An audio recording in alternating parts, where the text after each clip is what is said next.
Have you ever noticed that the exact same engine can recommend totally different oils depending on where you live, and wondered what's really going on behind the scenes?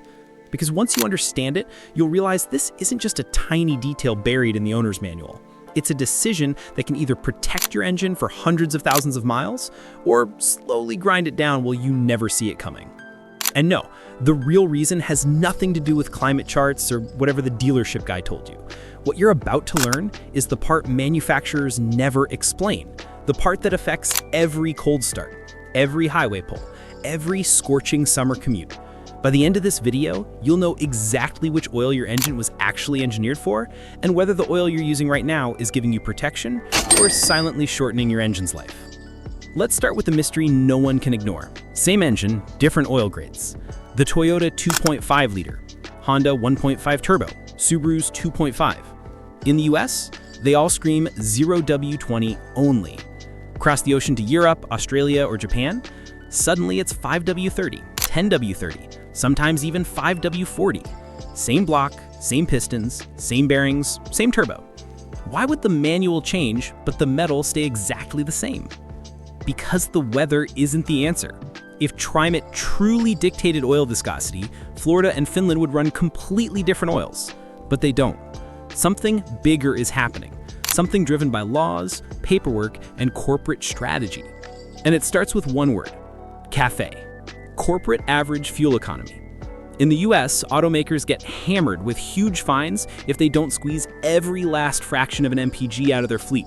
So what's the easiest way to cheat friction without redesigning an engine? Thinner oil. Switch from 5W30 to 0W20, and boom, the dyno sees less internal drag, the test numbers look prettier, and the company avoids millions in penalties.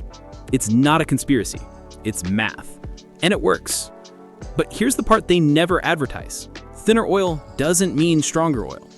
Under heat, load, towing, hard acceleration, or long highway trips, 0W20 can shear down fast. It's excellent for cold starts. It's excellent for government testing. But high temp protection? That crown still belongs to 5W30. To understand why, you only need to decode the numbers. The 0W is cold flow behavior, helpful in freezing climates. But the 20 is the operating thickness. That number is what separates a thin oil film from a strong one once your engine reaches temperature. Step up to a 30 weight and your oil keeps roughly 50% more thickness under heat.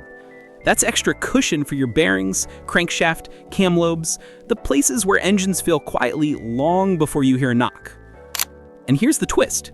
Modern engines can run thin oil when they're brand new. Tight tolerances, tight seals, tight clearances. But engines age.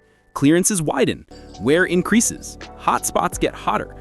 A 10-year-old engine isn't the same machine it was at 20,000 miles, which is why experienced techs, the ones who rebuild engines, not the ones reading dealership scripts, will tell you they switch their personal cars to 5W30 past 80 to 100,000 miles. Not for power, not for MPG, for longevity. And there's something else the marketing brochures skip. America doesn't have a winter problem. America has a summer problem. Arizona, Texas, Nevada, Florida. Oil temps in real-world traffic can hit 230 to 250 degrees Fahrenheit. At those temperatures, 0W20 is being pushed to its limits. Lab tests from multiple sources have shown it loses viscosity 10 to 15% faster under heat cycles compared to 5W30. Meanwhile, in markets like Australia or the Middle East, places far hotter than the US, Toyota and Nissan only recommend 5W30 for the same engines. Why? Because in hot regions, they prioritize durability over a tiny bump in fuel economy. Now, you might be wondering, if 5W30 is so safe, why don't manufacturers just say that here? Simple. The EPA locks the oil grade into the certification paperwork. Once the car is approved with 0W20, changing it means retesting the entire vehicle at enormous cost. So instead, they slip in quiet lines like 5W30 may be used if 0W20 is unavailable. That's lawyer language for, yes, it works fine, we just can't print it as the main recommendation. And the real-world tests prove it. 2 identical Toyota 2.5s, one run on 0W20, one run on 5W30, both torn down after 100,000 miles. The 0W20 car got slightly better MPG, but showed noticeably higher wear metals and light varnish. The 5W30 engine, cleaner internals, lower wear, stronger oil film. Same story with Honda's 1.5 turbo.